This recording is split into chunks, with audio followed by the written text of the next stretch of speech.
Hi hello നമസ്കാരം. കേരള കണക്കിലേക്ക് എല്ലാ പ്രേക്ഷകർക്കും സ്വാഗതം. ശരിക്കും നമ്മൾ എല്ലാവരും ഒന്നിങ്ങനെ കുറച്ച് ഏജ്ഡ് ആയി തുടങ്ങുമ്പോഴേക്കും എല്ലാവരും ഒന്ന് ഭയക്കുമല്ലേ, അസുഖങ്ങൾ എന്തൊക്കെയാണ് വരാൻ പോകുന്നത് എന്നൊക്കെ ആലോചിച്ച് ഒരുപാട് ടെൻഷനാണ് അല്ലേ. അപ്പോൾ ശരിക്കും ആ ഒരു കുറച്ച് വാർദ്ധക്യകാലത്തിലോട്ട് കടക്കുമ്പോൾ ശരിക്കും ഒരുപാട് ഇങ്ങനെ അസുഖങ്ങളെ പറ്റിയൊക്കെ നമ്മൾ ആലോചിച്ച് ടെൻഷൻ അടിക്കും. അസുഖങ്ങൾ വരും അല്ലേ. അപ്പോൾ ഈ ഒരു സമയത്ത് വാർദ്ധക്യകാലത്ത് എന്തൊക്കെ അസുഖങ്ങൾ വരും, അതുപോലെ തന്നെ നമ്മൾ എന്തൊക്കെ ശ്രദ്ധിക്കണം, അതിൻ്റെ ഹോമിയോപ്പതിക് ചികിത്സകൾ എന്തൊക്കെയാണ്, ഇതൊക്കെ നമ്മളുമായിട്ട് ഡിസ്കസ് ചെയ്യാൻ വേണ്ടി നമ്മുടെ കൂടെ എത്തിയിരിക്കുന്നത് ഡോക്ടർ ജീസ്പർ സൂസൻ ജോൺ ആണ്. ഡോക്ടർ നമ്മുടെ തിരുവനന്തപുരം ഹോമിയോപ്പതിക് മെഡിക്കൽ കോളേജിലെ ഡോക്ടറാണ്. Welcome to the show doctor. Doctor, ആദ്യം തന്നെ നമുക്ക് സംസാരിക്കേണ്ട ഹോമിയോപ്പതിയെ പറ്റി ഒന്ന് സംസാരിക്കാം. ഹോമിയോപ്പതി എന്ന വൈദ്യശാസ്ത്രം ഒരു ഉടലെടുത്തിട്ടൊരു 200-ന് മേലെ വർഷങ്ങളാണ് ആകുന്നത്. അപ്പോൾ അതൊരു അധിഷ്ഠിതമായ ഒരു ചികിത്സാ രീതിയാണ്. ഇതിനൊരു സമഗ്ര ചികിത്സയെന്ന് പറയാം. കാരണം ഒരു വ്യക്തിയുടെ ശാരീരിക, മാനസിക, ആത്മീക, സാമൂഹിക ഇനി എല്ലാ ലക്ഷണങ്ങളെയും കണക്കിലെടുത്താണ് ഈ ചികിത്സ നടത്തുന്നത്. ഒരു വ്യക്തിഗത ചികിത്സയെന്ന് പറയാം. കാരണം ഒരു പേഴ്സണലൈസ്ഡ് ട്രീറ്റ്മെൻറ്റ്, അത് വ്യക്തികളുടെ അനുസരിച്ച് മാറാം. ചികിത്സ മെഡിസിൻസ് ഒക്കെ മാറാൻ പറ്റും. അതാണ് ഹോമിയോപ്പതിയുടെ ഒരു ശ്രേഷ്ഠത. ഇതിൻ്റെ ഫൗണ്ടർ എന്ന് പറയുന്നത് ഡോക്ടർ ക്രിസ്ത്യൻ ഫ്രെഡറിക് സാമുവൽ ഹാമൻഡ്. ജർമ്മനിയിലാണ് ഇതിൻ്റെ ഡോക്ടറുടെ സ്ഥാനം. അവിടെ തന്നെ ഒരു അലോപ്പതി ഡോക്ടറായിരുന്ന ഡോക്ടർ സാമുവൽ ഹനിമാൻ അന്നത്തെ ചികിത്സാ രീതികളിൽ നിന്ന് ഉള്ള ബുദ്ധിമുട്ടുകൾ മനസ്സിലാക്കി ഉടലെടുത്തതാണ് ഈ ശാസ്ത്രം. അപ്പോൾ ഒരു 88 വർഷം കാലയളവാണ് ഡോക്ടർ സാമുവൽ ഹനിമാൻ്റെ ജീവിതം. പക്ഷേ അതിനു മുന്നേ ഉള്ള, കാരണം വളരെ ഭാഷാജ്ഞാനമുള്ള വ്യക്തിയായിരുന്നു. അപ്പോൾ ഇതിൽ നിന്നെല്ലാം ഈ അലോപ്പതി വൈദ്യശാസ്ത്രത്തിൽ നിന്ന് മാറി താൻ ഉപജീവനം കണ്ടെത്തിയിരുന്നത് ട്രാൻസ്ലേഷൻ വർക്ക്സ് ആണ്, കൂടുതലും മെഡിക്കൽ ട്രാൻസ്ലേഷൻ വർക്ക്സ്. അപ്പോൾ അങ്ങനെയുള്ള ട്രാൻസ്ലേഷൻ വർക്ക്സ് ചെയ്ത സമയത്ത് അദ്ദേഹത്തിന് ധാരാളം മെഡിക്കൽ പരമായ ജ്ഞാനം ലഭിച്ചു. അങ്ങനെയുള്ള ഓരോ ഇൻസൈറ്റ്സും ക്രോഡീകരിച്ചുകൊണ്ടാണ് ഇതിനൊരു ശാസ്ത്രമായിട്ട് രൂപപ്പെടുത്തിയെടുത്തത്. ഇതിൻ്റെ ശ്രേഷ്ഠത പ്രധാനമായിട്ട് 3 തത്വങ്ങളാണ് പറയുന്നതെങ്കിലും ധാരാളം തത്വങ്ങളുണ്ട്. ഒരു വ്യക്തിയെ കേസ് എടുക്കുമ്പോൾ, അനലൈസ് ചെയ്യുമ്പോൾ, മരുന്ന് കൊടുക്കുമ്പോൾ, അതിനെ റിപ്പീറ്റ് ചെയ്യുമ്പോൾ, അസുഖത്തിൻ്റെ കാരണങ്ങളെക്കുറിച്ച് ചിന്തിക്കുമ്പോൾ എല്ലാം ഒരു നിയമസംഹിതകൾ ഇതിൻ്റെ പുറകിലുണ്ട്.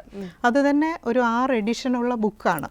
ഒരു 1810 മുതൽ ലാസ്റ്റ് പബ്ലിഷ് ചെയ്യുന്നത് 1942. അപ്പോൾ നിങ്ങൾ ആലോചിച്ചാൽ മതി, ഇത്രയും വർഷങ്ങളുടെ കാലയളവിലുള്ള പഠനം, ശാസ്ത്രീയമായ ഗവേഷണ രീതികൾ, അന്നത്തെ രീതികളിൽ നിന്ന് ഉടലെടുത്താണ് ഈ സിസ്റ്റം ഉണ്ടായിട്ടുള്ളത്.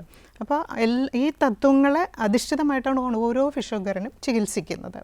അപ്പോൾ അത് ഒരു വ്യക്തിയുടെ അസുഖം, അതിൻ്റെ ട്രീറ്റ്മെൻറ്റ് എല്ലാം അങ്ങനെയാണ് ഹോമിയോപ്പതിയിൽ വരുന്നത്.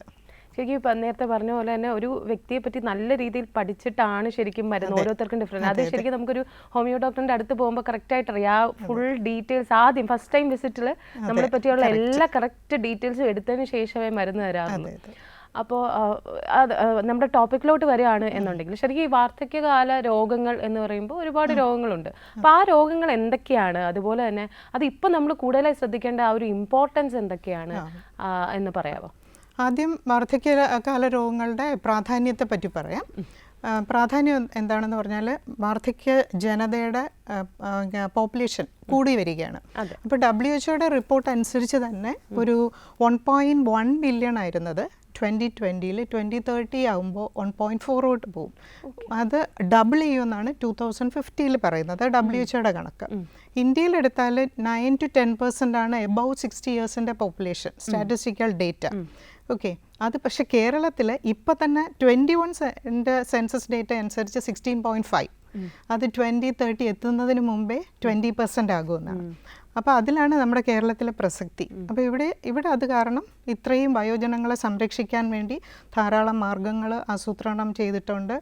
വയോരക്ഷ, വയോമിത്രം പദ്ധതി, പിന്നെ കഴിഞ്ഞ സർക്കാരിൻ്റെ സമയത്ത് തന്നെ വയോജന കമ്മീഷൻ, പുതിയ സർക്കാർ വന്നപ്പോൾ വയോജനത്തിനായിട്ടൊരു പുതിയ ഡിപ്പാർട്ട്മെൻറ്റ്. അപ്പോൾ ഈ പോപ്പുലേഷൻ കൂടുന്നു. അപ്പോൾ അതുകൊണ്ട് എന്താ, അവരിലുള്ള ഹെൽത്ത് ചാലഞ്ചസ്, അവരിലുള്ള അസുഖങ്ങളുടെ നമ്പേഴ്സ് എല്ലാം കൂടുകയാണ്. അപ്പോൾ ഹെൽത്ത് ചാലഞ്ചസ് കൂടുമ്പോൾ അതിൻ്റെ ട്രീറ്റ്മെൻറ്റ്, അതിൻ്റെ കെയർ, അതിനുള്ള ഹെൽത്ത് വർക്കേഴ്സ്, കെയർ ഗീവേഴ്സ്, പിന്നെ അവരുടെ ക്ഷേമം എല്ലാം ഉൾപ്പെടുത്തി വരും. അപ്പോൾ അതുകൊണ്ടാണ് ഈ വാർദ്ധക്യകാല രോഗങ്ങൾ ഇത്രയും പ്രാധാന്യമാകുന്നത്. അതിൽ തന്നെ WHO പറയുന്നത് ഹെൽത്തി ഏജിങ് ആണ് പ്രൊമോട്ട് ചെയ്യുന്നത്. ഹെൽത്തി ഏജിങ് എന്ന് പറഞ്ഞാൽ നമ്മുടെ ഒരു ഫിസിയോളജിക്കലായിട്ടുള്ള ആക്ടിവിറ്റിയെ എത്രത്തോളം മെയിൻറ്റെയിൻ ചെയ്യാൻ പറ്റുമോ ഹെൽത്തി ആയിട്ട്, for the wellbeing of elders. അപ്പം ഞാൻ വയസ്സാകുമ്പോൾ ഞാനൊരു വെൽബീയിങ് ആയിട്ടിരിക്കാൻ എൻ്റെ ഫങ്ഷണൽ എബിലിറ്റി ഞാൻ എത്രത്തോളം ശ്രദ്ധിക്കണം, അതാണ് WHO പറയുന്നത്. അപ്പോൾ അങ്ങനെ ശ്രദ്ധിക്കണമെങ്കിൽ നമുക്ക് കുറേ ഫാക്ടേഴ്സ് നമ്മൾ അതിൽ വരണം. ഒന്ന് കുറച്ച് പ്രിവെൻറ്റീവ് ആസ്പെക്റ്റിൽ നമ്മൾ ചിന്തിക്കാം. അപ്പോൾ ഒരു അസുഖം വരാതെ പ്രിവെൻറ്റ് ചെയ്യാം. ഇപ്പോൾ തന്നെ ലൈഫ് സ്റ്റൈൽ ഡിസീസ് പലതും പറയുന്നുണ്ട്. അപ്പോൾ ഒരു 60 years ആയിട്ടല്ല, അപ്പോൾ അതും നമ്മുടെ നേരത്തെ തന്നെ നമ്മുടെ മുഖ്യമന്ത്രി തന്നെ അത് പറഞ്ഞിട്ടുണ്ട്. ഒരു 45-50 years തൊട്ടേ നമ്മൾ ആ ഒരു 60 വയസ്സിലേക്ക് പ്ലാൻ ചെയ്യണം. അപ്പോൾ ഒരു ലൈഫ് സ്റ്റൈൽ, നമ്മുടെ ലൈഫ് സ്റ്റൈൽ, ഭക്ഷണ രീതികൾ, നമ്മുടെ എക്സസൈസ്, നമ്മുടെ ഉറക്കം. അപ്പോൾ നമുക്കൊരു ലൈഫ് സ്റ്റൈൽ എന്ന് പറയുമ്പോൾ നമുക്കതൊരു പുതുമയായിട്ട് തോന്നും. ഞാൻ നേരത്തെ പറഞ്ഞ പോലെ ഹോമിയോപ്പതിയുടെ തത്വങ്ങൾ ഉള്ളടങ്ങിയിരിക്കുന്ന പുസ്തകത്തിൽ ഇത് ഹനുമാൻ 200 വർഷങ്ങൾക്ക് മുന്നേ തന്നെ രേഖപ്പെടുത്തിയിരുന്നു. മനസ്സിലായി, ഇങ്ങനെയൊക്കെയാണ് നമ്മുടെ ജീവിതചര്യകളായിരിക്കേണ്ടത്, സുഗമമായിട്ട് ഒരു ജീവിതം മുന്നോട്ട് കൊണ്ടുപോകാൻ. അപ്പോൾ ആ പ്രിവെൻറ്റീവ് ആസ്പെക്റ്റ് ഇന്ന് നമ്മൾ ശ്രദ്ധിക്കുന്നത് ഹോമിയോപ്പതിയുടെ ഗ്രന്ഥങ്ങൾ നേരത്തെ രേഖപ്പെടുത്തിയിട്ടുള്ളതാണ്. അപ്പോൾ അസുഖം വരാതെ നമുക്ക് ജീവിതചര്യ മെയിൻറ്റെയിൻ ചെയ്ത് നോക്കാം. പിന്നെ പലതരത്തിലുള്ള വാക്സിനേഷൻസ് എടുക്കുന്നുണ്ട് പ്രായമായവർക്ക് കുറേ അസുഖങ്ങൾ പ്രിവെൻറ്റ് ചെയ്യാനായിട്ട്. പിന്നെ വരുന്നതാണ് ഒരു ക്യൂറേറ്റീവ് ആസ്പെക്റ്റ്. അസുഖം വന്നാൽ, ഞാൻ അസുഖം വരുന്നതിന് മുന്നേ അതിൻ്റെ സ്റ്റെപ്സ് പറഞ്ഞതേ ഉള്ളൂ. ക്യൂറേറ്റീവായിട്ട് എന്തൊക്കെ രീതികൾ നമുക്ക് ചെയ്യാം. അപ്പോൾ അത് ഹോമിയോപ്പതിയിൽ ക്യൂറേറ്റീവ് എന്ന് പറഞ്ഞാൽ 2 രീതി ചെയ്യാം. ഒന്ന്, പെട്ടെന്നൊരു അസുഖമായിട്ട് വാർദ്ധക്യത്തിലുള്ളവർ വരികയാണ്, ഒരു അക്യൂട്ട് കണ്ടീഷൻ, അതിന് അക്യൂട്ടായിട്ടുള്ള ഷോർട്ടായിട്ട് ആക്ട് ചെയ്യുന്ന റെമഡീസ് കൊണ്ട് മാനേജ് ചെയ്യും. ഓക്കെ. രണ്ടാമത് വരുന്നത് കോൺസ്റ്റിറ്റ്യൂഷണൽ ട്രീറ്റ്മെൻറ്റ് എന്ന് പറയും. അത് ഹോമിയോ ഡോക്ടേഴ്സൊക്കെ പറഞ്ഞ് കേട്ടിട്ടുള്ള പേരാണ്. അതാണ് പറഞ്ഞത്, ഒരു വ്യക്തിയുടെ ശാരീരിക, മാനസിക എല്ലാ സ്വഭാവങ്ങളെയും അപഗ്രഥിച്ചുകൊണ്ട് ആ വ്യക്തിഗതമായിട്ട് സെലക്ട് ചെയ്യുന്ന മെഡിസിനാണ്. അപ്പോൾ അത് എനിക്കുള്ളതായിരിക്കില്ല മറ്റൊരാൾക്ക്. എനിക്ക് 2 പേർക്കും ഓസ്റ്റിയോആർത്രൈറ്റിസ് ഉണ്ടാകാം, പക്ഷേ 2 പേർക്കും 2 മെഡിസിൻ ആയിരിക്കാം. 2ൻ്റെയും പൊട്ടൻസികൾ മാറാം. പൊട്ടൻസി എന്ന് പറയുന്നത് ആ സ്ട്രെങ്ത് ഓഫ് മെഡിസിനാണ്. 2നും റിപ്പീറ്റ് ചെയ്യുന്ന രീതി മാറാം. അപ്പോൾ ഓരോന്നിലും ആ വ്യക്തിയെ ചികിത്സയിലുടനീളം ആ വ്യക്തിയുടെ പ്രാധാന്യം മനസ്സിലാക്കിയാണ് ഹോമിയോപ്പതി ചികിത്സ നടത്തുന്നത്. ഇനി ആ ക്യൂറേറ്റീവിൽ തന്നെ ഈ പൊട്ടൻസി കൂട്ടി ഇതിൻ്റെ ആക്ഷൻ ധാരാളം സമയം നിൽക്കുന്ന രീതിയിൽ പ്രതിരോധശേഷി വർദ്ധിപ്പിച്ച് ശാരീരിക കായികക്ഷമതയൊക്കെ നിലനിർത്തി കൊണ്ടുപോകേണ്ട എയിം ചെയ്ത് ട്രീറ്റ്മെൻറ്റ് ഓരോ ഹോമിയോ ഡോക്ടേഴ്സും മുന്നോട്ട് കൊണ്ടുപോകും. പിന്നെ അടുത്ത് വരുന്നതാണ് ഒരു റീഹാബിലിറ്റേറ്റീവ്. പ്രശ്നം വരാം, വീഴ്ച വന്നു, അല്ലെങ്കിൽ ഓസ്റ്റിയോആർത്രൈറ്റിസ് വന്നു, മുട്ടിന് ഡിഫോമിറ്റി ആയി, പോസ്റ്റ് സ്ട്രോക്ക് ആയിട്ടുള്ള ഡിഫോമിറ്റീസ് വരാം. അപ്പോൾ അവിടെയും കുറച്ച് സ്കോപ്പ് ഫിസിയോതെറാപ്പി മെഷേഴ്സ് ഉണ്ട്. അപ്പോൾ പലപ്പോഴും ചിന്തിക്കുക ഫിസിയോതെറാപ്പി മാത്രമേ ഉള്ളൂ. അതും ഈ ഫിസിയോതെറാപ്പിക് മെഷേഴ്സിനോടൊപ്പം ഹോമിയോപ്പതി മെഡിസിൻ കൊടുക്കാൻ ഈ ഗ്രന്ഥങ്ങളിൽ തന്നെ ഡോക്ടർ സാമുവൽ ഹനുമാൻ പ്രതിപാദിച്ചിട്ടുണ്ട് വ്യക്തമായിട്ട്. അപ്പോൾ നമുക്ക് അങ്ങനെയുള്ള physiotherapy measures plus homoeopathic management ചെയ്യാം. അപ്പോൾ ഒരു റീഹാബിലിറ്റേറ്റീവിൽ അവരുടെ ക്വാളിറ്റി ഓഫ് ലൈഫ് ഇമ്പ്രൂവ് ചെയ്യാനായിട്ട് ഹോമിയോപ്പതിക്ക് വളരെയധികം സാധിക്കും. പിന്നെ palliative, bed ridden കേസാകാം, carcinomatous change വന്നിട്ട് കിടക്കുന്നയാളാകാം.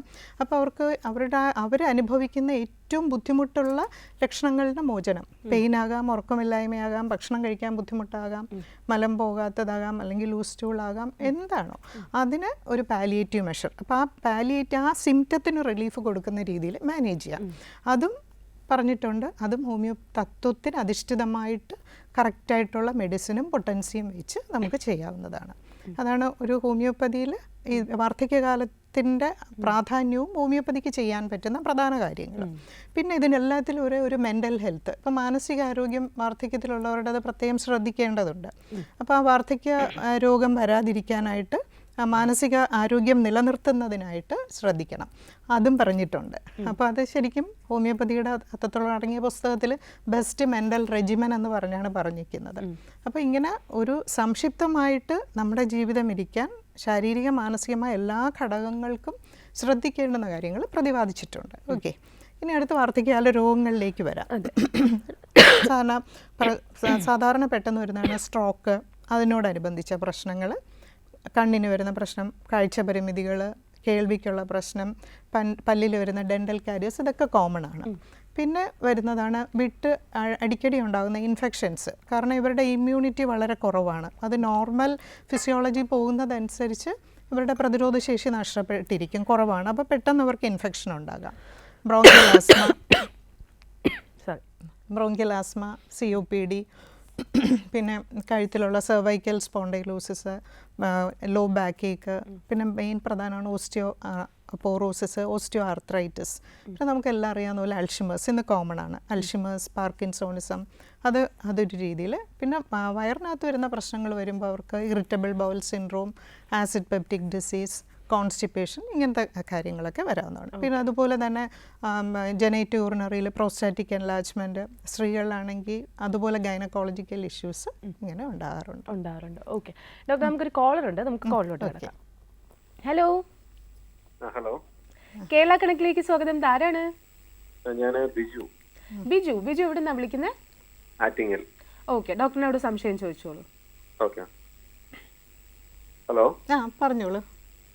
മേഡം, ഞാൻ വിളിച്ചത് നമ്മളെ ഈ ഹോമിയോ നമുക്ക് ഈ വാർദ്ധക്യ സമയത്ത്, അതായത് എൻ്റെ അച്ഛന് ഷുഗർ ഉണ്ട്, അപ്പൊ ഒരു 70 വയസ്സ് അടുപ്പിച്ചാവാറായി. അപ്പൊ അതിന് ഈ ഹോമിയോയില് മരുന്നിലൂടെ എന്തെങ്കിലും പരിഹാരം നേടിയെടുക്കാൻ വല്ല മാർഗമുണ്ടോ ഇല്ലെന്ന് അറിയാൻ വേണ്ടിയിട്ടായിരുന്നു. ശരി, നല്ലൊരു ചോദ്യമാണ്. സാധാരണ ഞങ്ങളുടെ ഒ പിയിലെല്ലാം സ്ഥിരം വന്ന് ചോദിക്കും.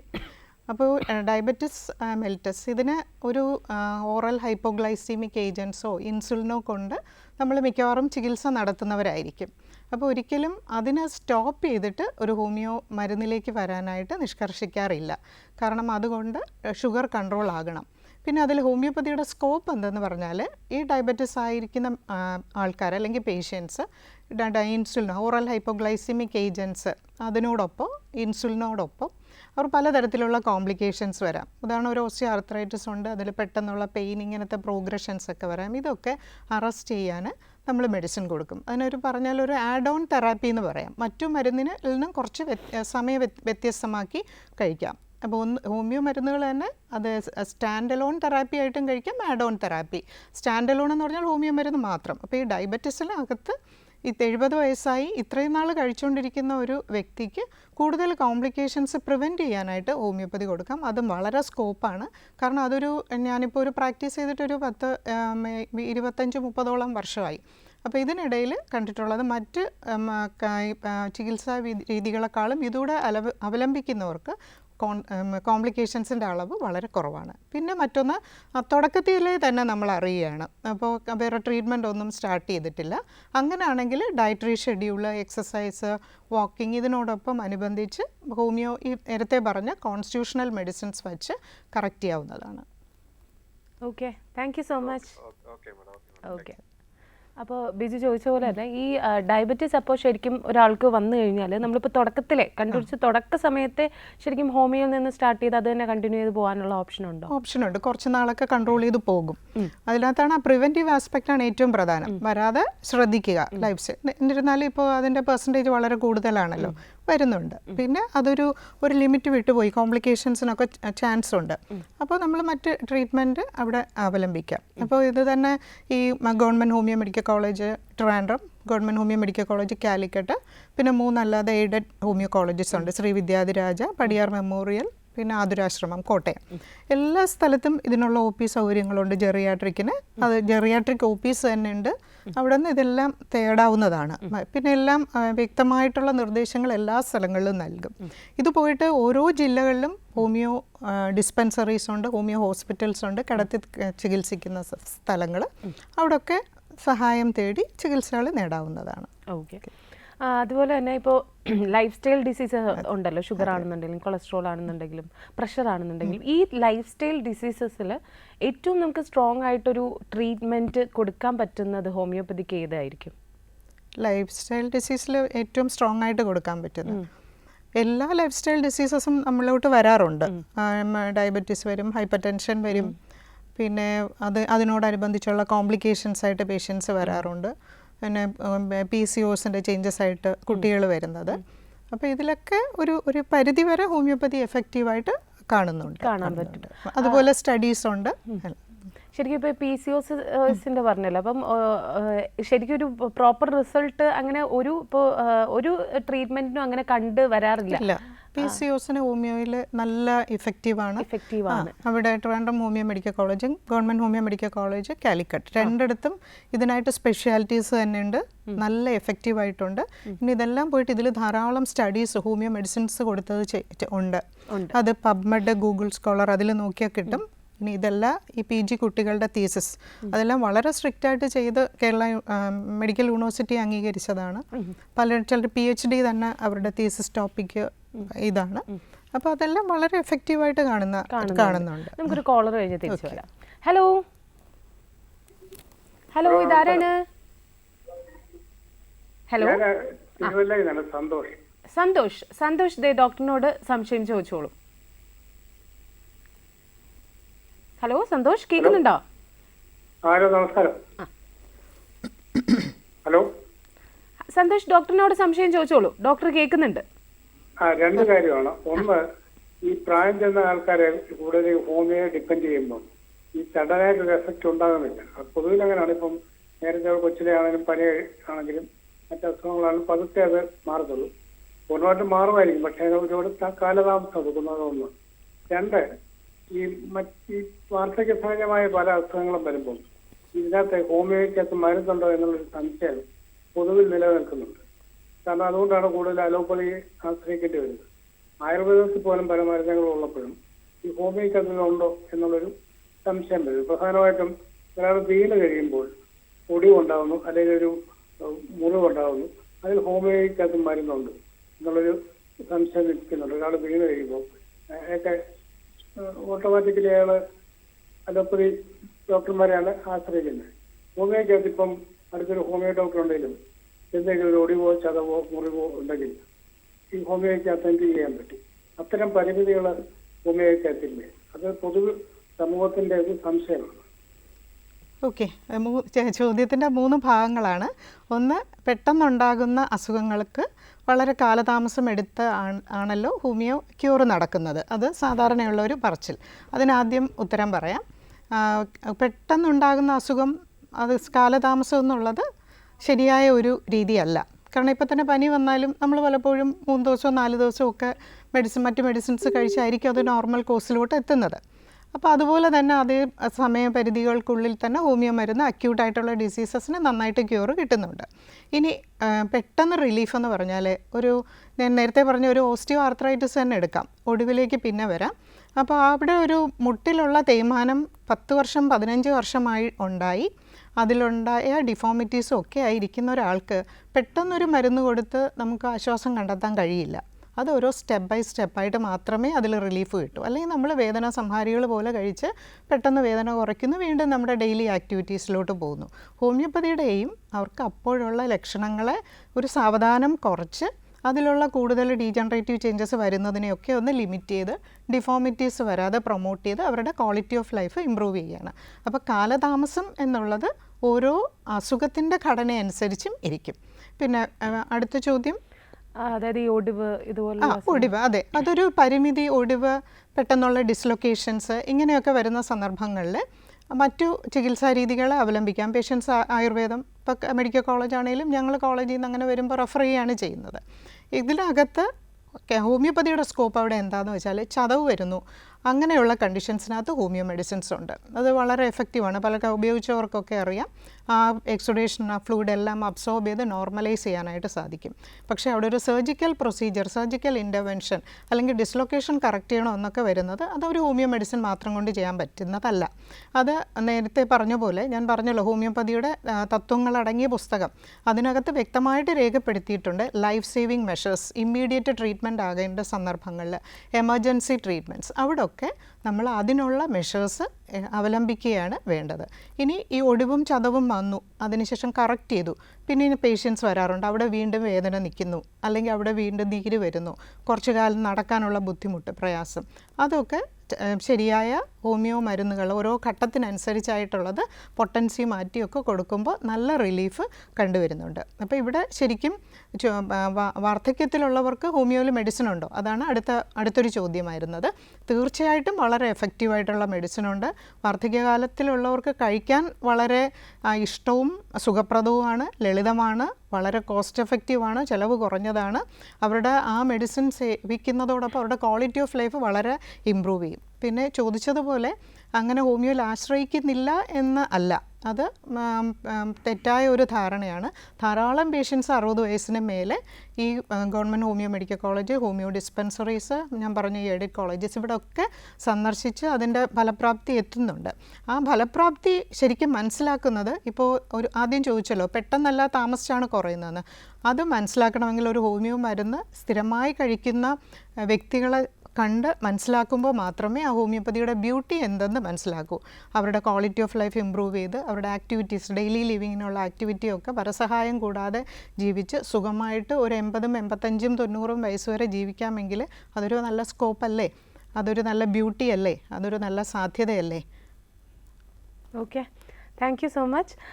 അപ്പോൾ ഡോക്ടർ ഈ നേരത്തെ പറഞ്ഞ പോലെ അതായത് ഈ നമ്മുടെ മറ്റൊരു കോളർ കൂടി ഉണ്ട്, നമുക്ക് കോളറിലോട്ട് പോവാം. Hello, hi. ഹായ്, നമസ്കാരം. കേരള കണക്കിലേക്ക് സ്വാഗതം. ഇതാരാണ്? ജോളി. ജോളി, എവിടെന്നാ വിളിക്കുന്നേ? നേമം. ഓക്കെ ജോളി, സംശയം ചോദിച്ചോളൂ. Hello doctor. പറഞ്ഞോളൂ, കേൾക്കാം. ഞാൻ ഡോക്ടറിന്റെ ജീഡിയാട്രി വിഭാഗം വരുന്ന ഒരു പേഷ്യന്റ് ആണ്. ജോളി ഓർക്കണമെന്ന് എനിക്കറിയില്ല. ജോളി പറഞ്ഞോളൂ. അപ്പൊ എനിക്ക് ഞാനൊരു 8 months കൂടുതലായിട്ട് ട്രീറ്റ്മെന്റ് അവിടെ നിന്ന് എടുക്കുന്നുണ്ട്.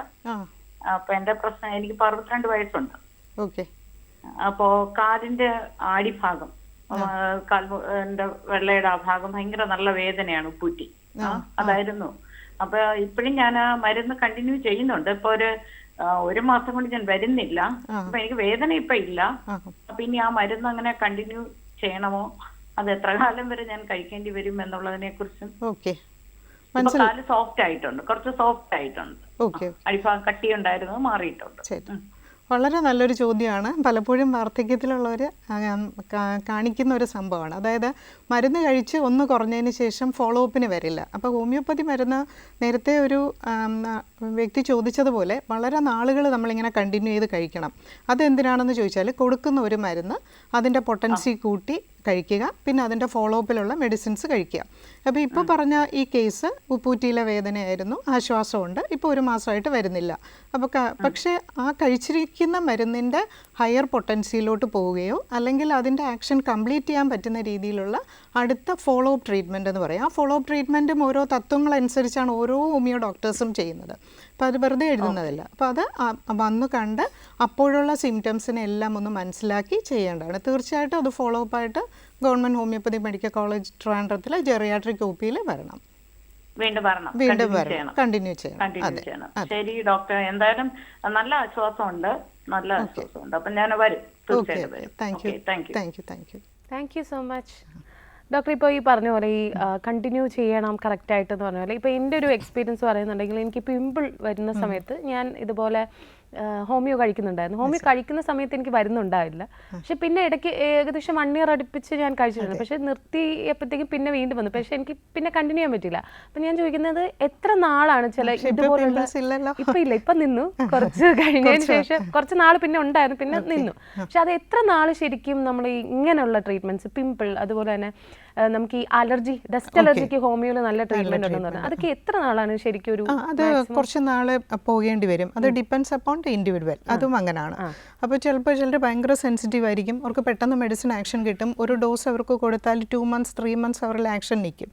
അത് ഒബ്സർവ് ചെയ്യുന്നാൽ നമ്മൾ നോക്കുന്ന ഡോക്ടറാണ് ഡിസൈഡ് ചെയ്യുന്നത്. പിന്നെ കഴിക്കുന്ന മരുന്നിൻ്റെ ആക്ഷൻ അനുസരിച്ചിരിക്കും. ചില മെഡിസിൻസ് കുറച്ച് ഷോർട്ട് ആക്ടിങ് ആണ്, അതിനെ നമ്മൾ ഫ്രീക്വൻ്റ് ആയിട്ട് റിപ്പീറ്റ് ചെയ്തിട്ട് അടുത്ത ലോങ് ആക്ടിങ് മെഡിസിൻസിലോട്ട് പോകണം. പക്ഷേ ചിലത് വളരെ ലോങ് ആക്ടിങ് ആണ്, അപ്പോൾ അതിന് അത്രത്തോളം കിട്ടും. അപ്പോൾ അത് ഏത് ഡോക്ടറാണോ തരുന്നത്, അതാണ് എപ്പോഴും പറയുന്നത്, ആ ഡോക്ടറെ തന്നെ കാണാൻ മനസ്സിലായി. പിന്നെ അടുത്ത ചോദിച്ച ചോദ്യമാണ് അലർജിയുടെ കാര്യം. അത് വളരെ എഫക്റ്റീവായിട്ട് ഹോമിയോ ട്രീറ്റ്മെൻറ്റ് ഉണ്ട്. അതും ഈ പറഞ്ഞ homeo medical college 2 Trivandrum and കോഴിക്കോട്ടിൽ അലർജി ഒപികളുണ്ട്. വളരെ ഫങ്ഷനിങ് ആയിട്ട് പോകുന്നു. ഇത് പോയിട്ട് കുട്ടികൾ PG തീസിസ് ഒക്കെ ചെയ്ത നല്ല റിസൾട്ട്സും കിട്ടുന്നുണ്ട്. പിന്നെ അതിനകത്ത് അലർജിയുടെ അവരുടെ വരുന്ന അളവ് കുറയുന്നു.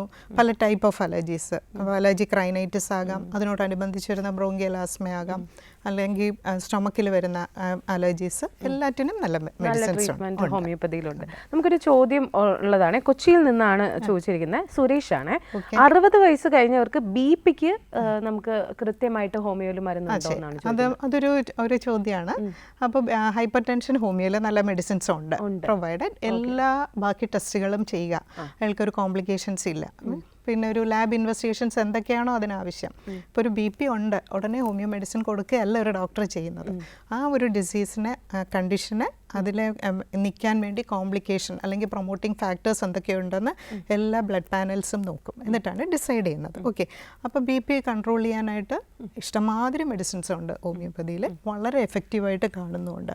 ഇപ്പോൾ ചില കേസസ് ഇപ്പോൾ തന്നെ OP-യിൽ 10-15 വർഷമായിട്ട് എൻ്റെ അടുത്ത് തന്നെ വരുന്ന, ഇപ്പോൾ ഈ പറഞ്ഞ 63, അവർക്കൊക്കെ ഇപ്പോൾ ഒരു 70-72 ഇയേഴ്സ് ആകും. റെഗുലർലി ദേ വിൽ കം, ഒരു once in 2 weeks. BP നന്നായിട്ടും കൺട്രോൾ ചെയ്ത് പോകുന്നവരുണ്ട്, പക്ഷെ കൺട്രോൾ ഇല്ലാത്തവരും ഉണ്ട്. അപ്പോൾ അവർ മറ്റു ചികിത്സാ രീതികൾ അവലംബിക്കും. ഇതങ്ങനെ ഒരു സമഗ്രമായിട്ട് ഒരു ഇൻ്റഗ്രേറ്റഡ് ആൻഡ് കോംപ്ലിമെൻ്ററി സിസ്റ്റമായിട്ടാണ് എൽഡർലിയിൽ ശരിക്കും പറഞ്ഞാൽ പോകേണ്ടത്. അതെ, ഓക്കെ. നമുക്കൊരു കോളർ ഉണ്ട്. ഹലോ ഹലോ, അയ്യോ കട്ടായി, കോള് കട്ടായി.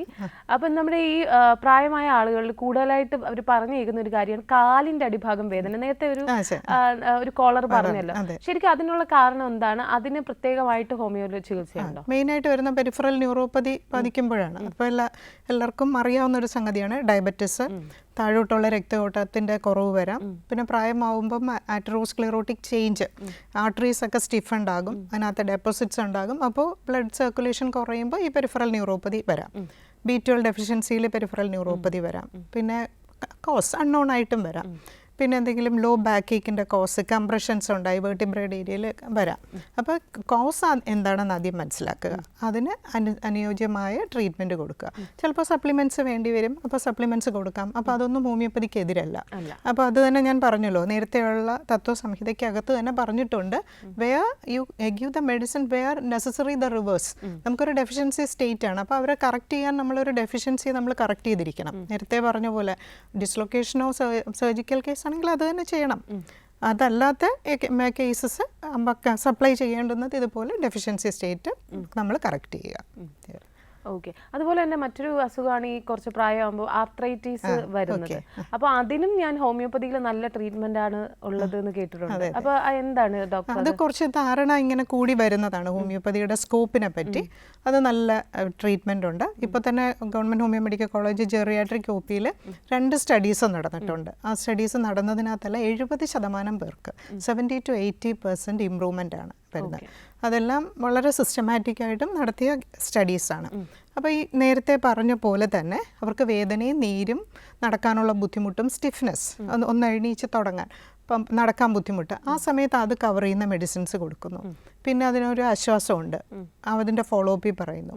എന്തൊക്കെ അക്സസറി മാനേജ്മെൻ്റ് ആണോ ആ വ്യക്തിക്ക് ആവശ്യം അതും ഫോളോ ചെയ്യാൻ പറയും. ഹോമിയോ മെഡിസിൻസ് മാത്രമല്ല, അതിനകത്ത് ഇപ്പോൾ വെയിറ്റ് കുറയ്ക്കുക, എക്സസൈസ്. ഇപ്പോൾ തുടയിലുള്ള പേശികൾക്ക് ബലം വേണം, വയസ്സാവുമ്പോൾ പേശികളുടെയും ബോൺ മാസ്, ബോൺ ഡെൻസിറ്റി ഒക്കെ കുറയും.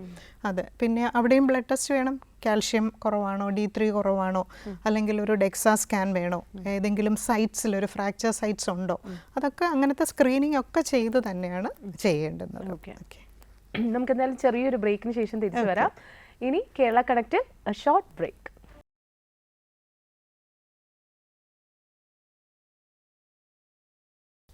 Welcome back to Kerala connect. നമ്മൾ വാർദ്ധക്യകാല രോഗങ്ങളും അതുപോലെ തന്നെ അതുമായിട്ട് ബന്ധപ്പെട്ട ഹോമിയോപ്പതിക് ചികിത്സകളെ പറ്റിയാണ് ഇങ്ങനെ സംസാരിച്ചുകൊണ്ടിരുന്നത്. ഡോക്ടർ, മറ്റൊരു ഡൗട്ട് ചെറുതിലേ മുതൽ ഉള്ള എന്താണെന്ന് വെച്ച് കഴിഞ്ഞാൽ വീട്ടിലൊക്കെ പറയുന്നതാണ്, ശരിക്കും നമ്മൾ ഈ ഹോമിയോപ്പതി കൊടുക്കാൻ ഉദ്ദേശിക്കുന്നുണ്ടെങ്കിൽ കുഞ്ഞിലേ ചെറിയ ചെറിയ അസുഖങ്ങൾ വരുമ്പോൾ കൊടുക്കണം. ബാക്കി മരുന്നുകൾ നമ്മുടെ ശരീരം ശീലിച്ചു കഴിഞ്ഞാൽ പിന്നെ വലുതായാലും അങ്ങനെ നമുക്ക് ഹോമിയോ ഏക്കില്ല എന്നൊക്കെ പറയാറുണ്ട്. അപ്പം കണ്ടിന്യൂസ്ലി ഇപ്പോൾ ഇംഗ്ലീഷ് മരുന്നും വേറെ മരുന്നൊക്കെ കഴിച്ചുകൊണ്ടിരിക്കുന്നവർക്കും നമുക്ക് ഹോമിയോപ്പതി വർക്കൗട്ട് ആവുമോ? വർക്കൗട്ട് ആവും, ഷുവറായിട്ടാകും. പിന്നെ കുഞ്ഞിലേ കൊടുക്കുമ്പോൾ അത് കുറച്ചുകൂടെ നല്ല എഫക്റ്റീവ് കുട്ടികളിൽ കിട്ടുന്നുണ്ട്.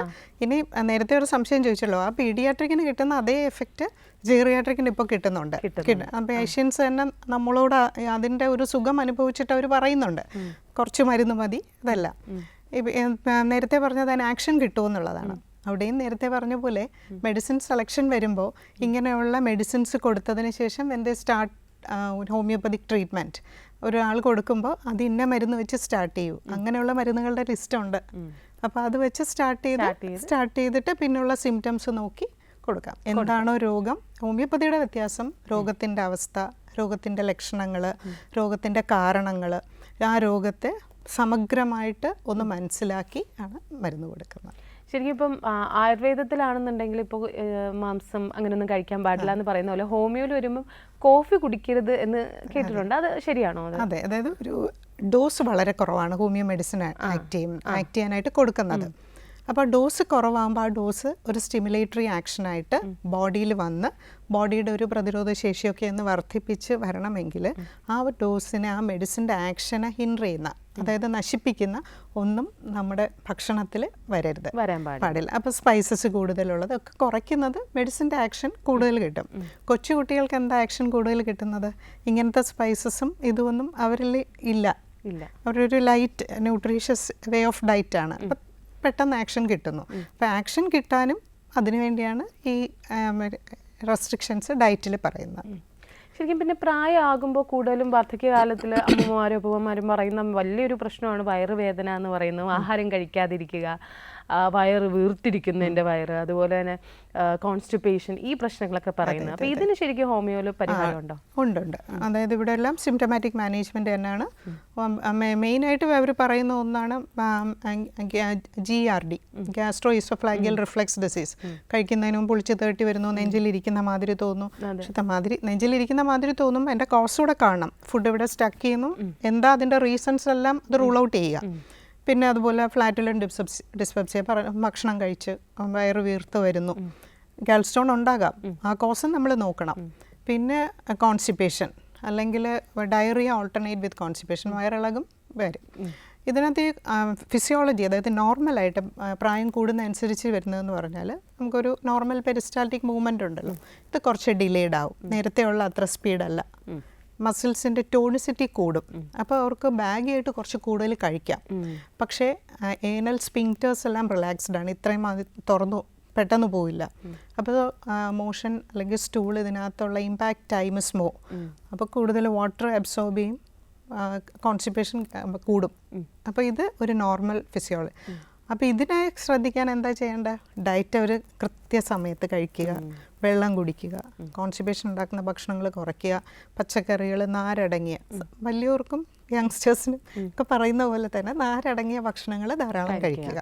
പിന്നെ ഇതെല്ലാം പറയുമ്പോഴും ഇതിനൊക്കെ ഒരു വൈമുഖ്യം അവർ കാണിക്കാറുണ്ട്. അപ്പോൾ അവരുടെ ഒരു ജെറിയാട്രിക് ബിഹേവിയറിൻ്റെ പ്രോബ്ലമാണ്. എന്നാലും ക്ഷമയോടെ പറഞ്ഞ് മനസ്സിലാക്കിച്ച് ഡയറ്ററി ഷെഡ്യൂൾ കറക്റ്റ് ചെയ്യുക. അപ്പോൾ അതിന് വ്യക്തമായ ഈ ഡയറ്ററി ഷെഡ്യൂളിനോടൊപ്പം ഹോമിയോ മെഡിസിൻസും കൊടുക്കുക. ശരിക്കും അതുപോലെ തന്നെ മറ്റൊരു പ്രശ്നം, പ്രായമായി തുടങ്ങുമ്പോഴേക്കും ശരിക്കും ഉറക്കം കുറയും എന്ന് കേട്ടിട്ടുണ്ട്.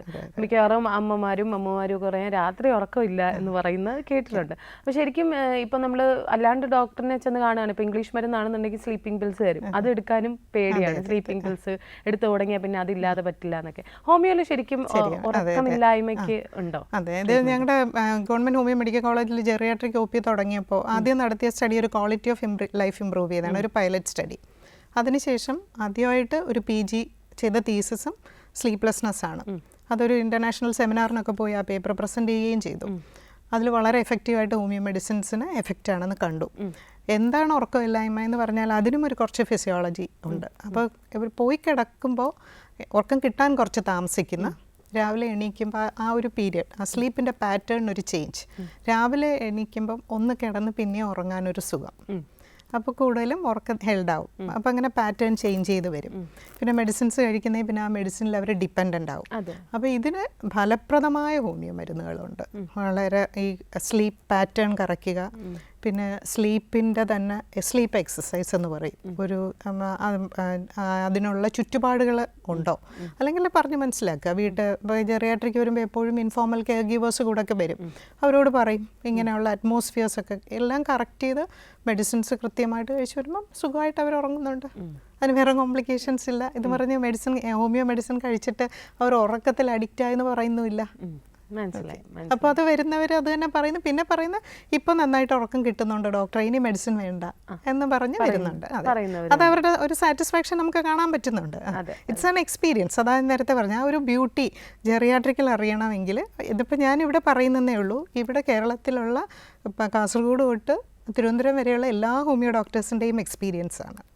അതിൻ്റെ ആ ഒരു ബ്യൂട്ടി, അവരുടെ ഒരു സാറ്റിസ്ഫാക്ഷൻ, അതിൽ അവരുടെ ഒരു ക്വാളിറ്റി ഓഫ് ലൈഫ് ഇമ്പ്രൂവ് ചെയ്ത് ഒരു 80s 85s 90s വരെ ഹെൽത്തി ആയിട്ട് പോവുക. അതെ, ഇറ്റ്സ് എ ഗ്രേറ്റ് തിങ്. അതെ, ഇറ്റ്സ് എ ഗ്രേറ്റ് തിങ്. അതുപോലെ തന്നെ ഡോക്ടർ, ഈ കുറച്ച് പ്രായമായി വരുമ്പോഴേക്കും ഈ കെയർ ഗീവേഴ്സിന് പറയുന്ന പോലെ ഇൻഫോർമൽ കെയർ ഗീവേഴ്സിന് അവരെ നേരെ നോക്കാൻ കഴിയാത്ത സിറ്റുവേഷൻ, അതിന്റെ സിറ്റുവേഷൻ പലരും പറയും അവർ നോക്കുന്നില്ല അങ്ങനെയൊക്കെ പറയും, ഈ അമ്മമാരും തന്നെ പറയും. പക്ഷെ പല സാഹചര്യങ്ങളിലും ഈ നോക്കുന്ന ആൾക്കാർക്ക് ബുദ്ധിമുട്ടുകൾ ഉണ്ടായിട്ടായിരിക്കാം നോക്കാതെ വരുന്നത്. അപ്പൊ അതിനെപ്പറ്റി അതിലെ ഹോമിയോയുടെ ഒരു അത് ശരിക്കും ഇപ്പോഴാണ് നമ്മുടെ കേരളത്തിൽ തന്നെ ഇൻഫോർമൽ കെയർ ഗീവേഴ്സിന് ഒരു ഇമ്പോർട്ടൻസ് കൊടുത്തിട്ട് അവരുടെ പ്രോബ്ലംസ് മനസ്സിലാക്കണമെന്നൊക്കെ വന്നത് കുറച്ച്. അപ്പോൾ ഞാൻ കോളേജിലായിരുന്ന സമയത്ത് മെഡിക്കൽ യൂണിവേഴ്സിറ്റിയിൽ നിന്നൊരു കോഴ്സ് നടത്തിയായിരുന്നു. ഒരു 5 വർഷം മുന്നേയൊക്കെയാണ്. ടീച്ചേഴ്സിനായിട്ടുള്ളൊരു സർട്ടിഫിക്കറ്റ് പ്രോഗ്രാം. ഞാൻ ജെറിയാട്രിക്കാണ് എടുത്തത്. അന്നൊരു പ്രത്യേക ടോപ്പിക്കായിരുന്നു ഇൻഫോർമൽ കെയർ ഗീവേഴ്സ് പ്രോബ്ലംസ്. അപ്പോൾ ഞാനൊരു ഇൻഫോർമൽ കെയർ ഗീവറാണ്. അന്നാണ് ഈ പ്രോബ്ലം ഞാൻ ഇത്രയും അഡ്രസ്സ് ചെയ്ത് ആ കോഴ്സിലൂടെയാണ് ഞാനത് മനസ്സിലാക്കിയത്. ആക്ച്വലി അപ്പോൾ മുന്നേ വരുന്ന പേഷ്യൻസിനും അതുണ്ട്. അപ്പോൾ അതും ഇതുപോലൊരു തീസിസായിട്ട് എടുത്ത് സ്റ്റഡി ചെയ്തതാണ് ആ കെയർ ഗീവേഴ്സിൻ്റെ ഇഷ്യൂ. അപ്പോൾ കെയർ ഗീവേഴ്സിൻ്റെ ഇഷ്യൂ എന്ന് പറയുന്നത് ഒരു കാര്യമാണ്. അവരൊരുപാട് ഫിസിക്കലായിട്ടുള്ള പ്രോബ്ലംസ് വരും, അവർക്ക് മെൻ്റൽ പ്രോബ്ലംസ് ഉണ്ടാകാം, കോമൺ ആയിട്ട് ഡിപ്രഷൻ, ആങ്സൈറ്റി. പിന്നെ അവർ തന്നെ ഈ വയസ്സായവരെ പോലെ തന്നെ അവരും കമ്മ്യൂണിറ്റിയിൽ നിന്ന് വിഡ്രോ ചെയ്തു. കാരണം ഇവരുടെ അടുത്ത് തന്നെ ഇരിക്കണം. അതിൽ ഏറ്റവും പ്രധാനമാണ് അൽഷിമേഴ്സ് ഡിസീസ്. അമ്മയ്ക്കോ അപ്പനോ മറവിയാണ്, ഭക്ഷണം കൊടുത്താലും ഭക്ഷണം കൊടുത്തില്ല എന്ന് പറയും, നാട്ടുകാരോടും പറയും. നമ്മളെ തന്നെ ആരാന്നറിയാത്ത രീതിയിൽ. അതെ. അപ്പോൾ പക്ഷെ നമ്മൾ മറ്റുള്ളവർ പറയുന്ന ആ ദുഷ്യം കൂടെ ഈ കെയർ ഗീവേഴ്സ് കേൾക്കണം. രാവിലെ തൊട്ട് വൈകിട്ട് വരെ ചെയ്യുന്നതായിരിക്കും. അതിന്ന് ഒരു സൊസൈറ്റിയിലൊരു പ്രോബ്ലമാണ്. അപ്പോൾ എന്നോട് ഈ ചോദ്യം ചോദിച്ചത് കൊണ്ട് എനിക്ക് സൊസൈറ്റിയോടും പറയാനുള്ളത്, ഒരു എൽഡർലിക്ക് കൊടുക്കുന്ന അത്രയും കെയർ സൊസൈറ്റി ആ നോക്കുന്ന ഇൻഫോർമൽ കെയർ ഗീവേഴ്സിനും കൊടുക്കണം.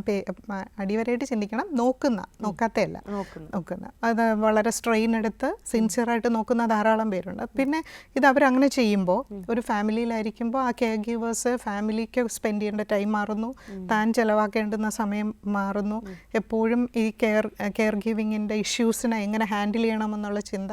അപ്പോൾ വരുമ്പോൾ പുള്ളിക്കാരിയും തളർന്നു പോകും. അപ്പോൾ ഷെയറിങ് ദ റെസ്പോൺസിബിലിറ്റി വേണം, സോഷ്യലായിട്ടുള്ള ബാക്കിയുള്ളവരുടെ ഹെൽപ്പ് വേണം. പിന്നെ ഇതുപോലുള്ള സംഭവങ്ങളിൽ അവർക്കൊരു അക്സെപ്റ്റൻസ് വേണം. അസോസിയേഷൻസ് ഇങ്ങനെ നോക്കുന്നവരെ പ്രോത്സാഹിപ്പിക്കുന്ന രീതിയിൽ അവാർഡുകൾ കൊടുക്കാം. നമ്മുടെ ഡ്യൂട്ടിയാണ് പാരൻസിനെ നോക്കുക, ഇറ്റ്സ് എ ഡ്യൂട്ടി. പക്ഷേ അത് വളരെ ശ്രേഷ്ഠമായിട്ട് ചെയ്യുന്നവരെ ഇന്നത്തെ സിറ്റുവേഷനിൽ ചെയ്യുന്നത് തന്നെയാണ് നല്ലത്. അതാകുമ്പോൾ അങ്ങനെ ചെയ്യാതെ ഇരിക്കുന്നവർക്കും ഇതൊരു പ്രോത്സാഹനമാണ്.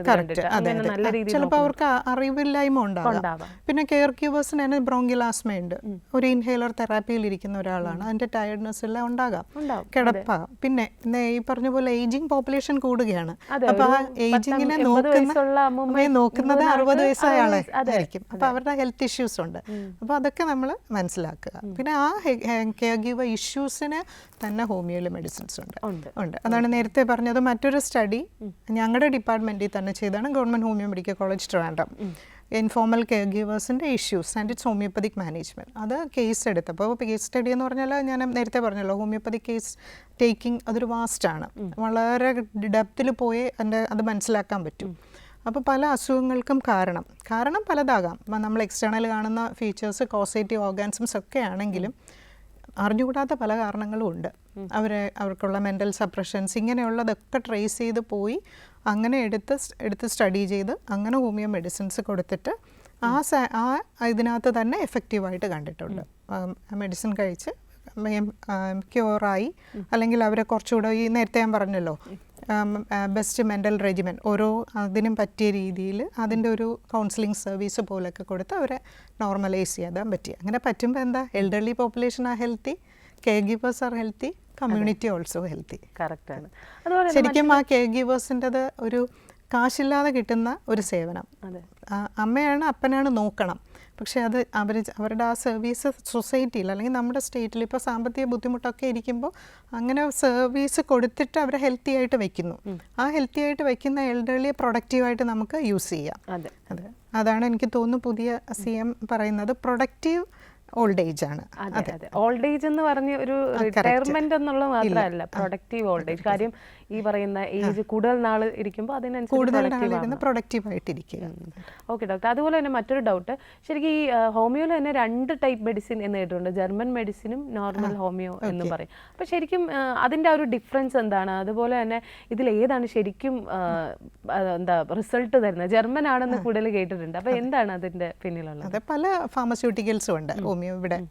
അപ്പോൾ ചിലപ്പോൾ നമ്മൾ കുറച്ച് ഫാർമസ്യൂട്ടിക്കൽസിനെ പ്രിഫർ ചെയ്ത് പറയും, അതായത് കുറച്ച് മെഡിസിൻസ് കൊടുത്തിട്ട് അതിൻ്റെ ആക്ഷൻ കുറച്ചുകൂടെ എഫക്റ്റീവായിട്ട് കണ്ടതുകൊണ്ട്. ജർമ്മൻ മെഡിസിൻസ് പ്രിഫർ ചെയ്യുന്നതിൻ്റെ ബാക്ക് പൊട്ടൻസി വളരെ പ്യൂരിറ്റിയിലാണ് അവിടെ സ്റ്റോർ ചെയ്യുന്നതെന്നുള്ള ഒരു വിശ്വാസം, അതേമാതിരി ആക്ഷനും കിട്ടുന്നുണ്ട്. അപ്പോൾ അത്രത്തോളം ഡോസ് കുറച്ച് മതി അതിൽ നിന്ന്. അപ്പോൾ ഹോമിയോ ഡോക്ടേഴ്സ് സ്വാഭാവികമായിട്ടും സജസ്റ്റ് ചെയ്യും. അപ്പോൾ അതിൽ തെറ്റില്ല. ഇനി ആ ബാക്ക് പൊട്ടൻസി തന്നെ ഇവിടെ ഇറക്കുമതി ചെയ്തിട്ട് അതിൽ നിന്ന് പ്രിപ്പയർ ചെയ്യുന്ന ഫാർമസ്യൂട്ടിക്കൽസും ഉണ്ട്. അപ്പോൾ ഒരു പേഷ്യൻ്റ് അത്രയും എക്സ്പെൻസീവായിട്ട് പറ്റുന്നില്ല. അപ്പം ബാക്ക് പൊട്ടൻസി ഇങ്ങനെയുള്ളൊരു വേറൊരു സ്ഥലത്ത് നിന്ന് വാങ്ങാം, നമുക്ക് വാങ്ങാൻ പറ്റും. ഓക്കെ, അതൊരു റിയാലിറ്റി തന്നെയാണ്. ഡോക്ടേഴ്സും അതിനെ അങ്ങനെ സജസ്റ്റ് ചെയ്യുന്നുണ്ട്. ശരിക്കും ഈ നമ്മുടെ നേരത്തെ പറഞ്ഞ പോലെ കെയർ ഗിവേഴ്സിനും ട്രീറ്റ്മെന്റ് ഉണ്ടെന്ന് പറഞ്ഞ പോലെ, അല്ല ശരിക്കും ഈ ഒരു മെന്റൽ ഇഷ്യൂസിന് ഉണ്ടോ ഹോമിയോയിൽ? പ്രായമാകുമ്പോൾ നമ്മൾ കൂടുതലും ഈ പറയുന്ന പോലെ ഓർമ്മ കുറയുന്നു, അത് മെന്റൽ ഇഷ്യൂ ഓർമ്മ കുറയുന്നു. അല്ലാണ്ട് ഈ പറയുന്ന പോലെ അതും ഇതും പറയുന്നു, അമ്മയ്ക്ക് ഞാൻ ആരാണെന്നറിയില്ല, അല്ലെങ്കിൽ എന്നെ പറ്റി അനാവശ്യം പറയുന്നു, മക്കളെ പറ്റി തന്നെ അനാവശ്യം പറയുന്നു, അങ്ങനെയൊക്കെയുള്ള സിറ്റുവേഷൻസ് ഉണ്ടാവാറുണ്ട്. അപ്പം അതിനെന്തെങ്കിലും ട്രീറ്റ്മെന്റ് ഉണ്ടോ? അതായത് മെന്റൽ ഹെൽത്ത് ഇഷ്യൂസ് എൽഡർലിയിൽ കോമൺ ആണ്. അതിലിപ്പോൾ കേരളത്തിലെ റാങ്ക് ഹൈ ആയിട്ട് നിൽക്കുന്നത് 20%, 15 തൊട്ട് 20% വരെ ഡിപ്രഷനാണ്. അത് കഴിഞ്ഞിട്ട് ആങ്സൈറ്റി, പിന്നെ വരുന്നുള്ളൂ ഡിമെൻഷ്യ, പിന്നെ അതേഴ്സ് എല്ലാം പിന്നീടാണ് വരുന്നത്. അപ്പോൾ ഈ ഡിപ്രഷന് പല കാരണങ്ങളാണ്. ഇപ്പോൾ ജോയിൻറ്റ് ഫാമിലി സിസ്റ്റം മാറി, പിന്നെ തനിയെ ആയി എന്നുള്ളത്, പിന്നെ ഒരു എംപ്റ്റി നെസ്റ്റ് സിൻഡ്രോം എന്ന് പറയും, മക്കളെല്ലാം പുറത്തുപോയി, പിന്നെ അർബനൈസേഷൻ, നാട്ടും പുറത്തുള്ള ഒരു സിറ്റിയിലോട്ട് വന്നു, അവിടെ ഇരിക്കുന്ന അമ്മയ്ക്കും അച്ഛനും ഇവിടത്തോട്ട് കോപ്പപ്പ് ചെയ്യാനായിട്ട് പറ്റുന്നില്ല. അപ്പോൾ തനിയായ ഫീലിംഗ്, ലോൺലിനെസ്, അപ്പോൾ അവർ കുറച്ച് സോഷ്യൽ വിഡ്രോവലാവും. ലോൺലിനെസ് സോഷ്യൽ വിഡ്രോവലായിട്ട് പിന്നെ അവരൊരു ഡിപ്രസ്ഡ് സ്റ്റേറ്റിലോട്ട് പോകും. അപ്പോൾ അവരെ കൂടുതൽ ആക്റ്റീവാക്കി വെക്കാനായിട്ട് ശ്രമിക്കുക. ഇവിടെ ഇങ്ങനെ കേരളത്തിലുള്ള ഇവിടുത്തെ കോസസ് ഡിപ്രഷന് പലതാണ്. പിന്നെ ട്രീറ്റ്മെൻറ്റ് എക്സ്പെൻസ് മോറാണ്. അപ്പോൾ അത് അത്രയും കോപ്പപ്പ് ചെയ്യാൻ പറ്റാതെ വരുമ്പോൾ ഉള്ള ഫിനാൻഷ്യൽ ഇൻസ്റ്റെബിലിറ്റി അവർക്കുണ്ടാകാം. പിന്നൊരു ഇതെന്ന് പറഞ്ഞാൽ ഒരു വീട്ടിനകത്തിരിക്കുമ്പോൾ ഒരു ജനറേഷണൽ ഡൈനാമിക്സ് അവിടെ മെയിൻറ്റെയിൻ ചെയ്യില്ല. അപ്പോൾ ഇപ്പോൾ തന്നെ അറിയാമല്ലോ, കൊച്ചുകുട്ടികൾ മൊബൈൽ നോക്കും, ഇത് നോക്കിയിരിക്കും. അപ്പോൾ നമ്മുടെ ഇവിടെ 70% എൽഡർലീസ് ലിറ്ററേറ്റ് ആണ്. അതെ, അവരത് യൂസ് ചെയ്യുന്നില്ല. ലിറ്ററേറ്റ് ആണ്. ഓക്കെ, 88% ഇങ്ങനത്തെ ഈ മൊബൈൽസ് ഇതെല്ലാം യൂസ് ചെയ്യുന്നതിൽ ഇല്ലിറ്ററേറ്റ് ആണ്. 88. അപ്പോൾ ലിറ്ററേറ്റ് ആണ് അവർ 70%. But they are illiterate in 88%. അപ്പോൾ അതെ, കറക്റ്റ്. അപ്പോൾ ഇതവർക്ക് യൂസ് ചെയ്യാൻ പറ്റാതെ വരുമ്പോൾ പലതിനോടുള്ള അപ്രോച്ച്, പല പേയ്മെൻറ്റ്സ്, ഇങ്ങനത്തെ കാര്യങ്ങൾക്കൊക്കെ പലരെയും ഡിപ്പെൻഡ് ചെയ്യേണ്ടി വരും, ഫ്രസ്ട്രേറ്റഡ് ആകും. അപ്പോൾ കുറച്ച് പറയുമ്പോൾ അതിനുള്ള ബുദ്ധിമുട്ട് ഞാൻ പറയണ്ടല്ലോ, അപ്പോൾ അതൊക്കെ വരാം. അപ്പോൾ ഇതിൽ എൽഡർലി ഇതിനകത്തൊക്കെ കോപ്പപ്പ് ചെയ്യുക, ഇതെല്ലാം അവരുടെ ഫ്രണ്ട്ലി ആക്കുക, അവർക്ക് യൂസ് ചെയ്യാൻ പറ്റുന്ന രീതിയിൽ മൊബൈൽസ് ഇങ്ങനത്തതൊക്കെ അവരുടെ ഫ്രണ്ട്ലി ആക്കുക, അവരെയും പഠിപ്പിച്ചു കൊടുക്കുക. പിന്നെ അവർ താമസിക്കുന്ന സ്ഥലം അവർക്ക് ഫ്രണ്ട്ലി ആകുക, ഒരു ഫ്രണ്ട്ലി അറ്റ്മോസ്ഫിയർ. പിന്നെ പല ടൈപ്സ് ഓഫ് തെറാപ്പി എൽഡർലി പറയുന്നുണ്ട്, ആർട്ട് തെറാപ്പി, അവരുടെ പുതിയ സ്കില്ല് ബിൽഡപ്പ് ചെയ്യാൻ. അപ്പോൾ ഈ ഡിപ്രഷനുള്ള ഒരു പരിധിവരെ ഇതൊക്കെ മാറും. പിന്നെ പകൽ വീട് പോലുള്ള ഹോംസ്, സെയിം ഏജ് ഉള്ളവരിൽ പല കാര്യങ്ങളും ഷെയർ ചെയ്യുക. അഗ്രോ തെറാപ്പി, ഇപ്പോൾ പലരും നമ്മൾ കാണുന്നുണ്ടല്ലോ യൂട്യൂബിലൊക്കെ എൽഡർലി ആയിട്ട് കൃഷി ചെയ്യുന്നു, അങ്ങനെയുള്ള അതെല്ലാം എക്സസറി മാനേജ്മെൻ്റ് ആണ്. പക്ഷേ ഈ ഡിപ്രഷൻ ഉണ്ടായിട്ട് അയാളിൽ കുറച്ച് ഇമ്പാക്റ്റ് ഉണ്ടാക്കിയിരിക്കാം അയാളുടെ ബോഡിയിൽ. അവിടെ ഹോമിയോ മെഡിസിൻസ് കൊടുക്കാം. ഞാനീ പറയുന്നത് മറ്റതെല്ലാം ആയി അയാൾ നോർമൽ ആകണമെന്നല്ല, അയാൾക്ക് ആ ചിന്തകളും വിഷമങ്ങളും കൊണ്ടുണ്ടായിരിക്കുന്ന ഫിസിക്കൽ ഇമ്പാക്ട്സിന് സിംറ്റംസ് മനസ്സിലാക്കി പ്ലസ് അപ്പോൾ ഒരു മെഡിസിൻ സെലക്ട് ചെയ്യുമ്പോൾ എങ്ങനെ ആ ഡിപ്രഷൻ കവർ ചെയ്യുന്ന മെഡിസിൻസിന് കൂടുതൽ പ്രാധാന്യം നൽകുന്നു. പക്ഷെ ഒരാൾ ആങ്ഷ്യസ് ആകാം, പെട്ടെന്ന് ഞാനിപ്പോൾ എനിക്ക് ഡിപ്രഷനല്ല, ആങ്സൈറ്റിയാണ്, എല്ലാറ്റിനും എനിക്കൊരു വെപ്രാളമാണ്.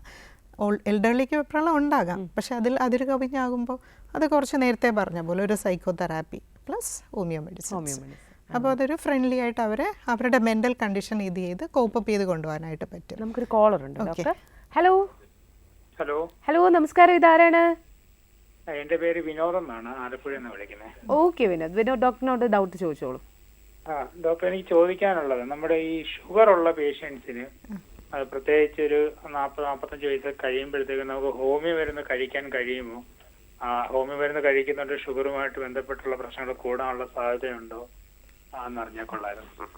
ഇതിന് നേരത്തെ ഒരു കോളിൽ ഞാൻ ആൻസർ പറഞ്ഞതാണ്. പിന്നെ രണ്ടാമത്തെ പാർട്ട് എടുക്കാം. ഹോമിയോ മരുന്ന് കഴിക്കുന്നത് കൊണ്ട് ഷുഗർ കൂടാനുള്ള സാധ്യതയുണ്ടോ?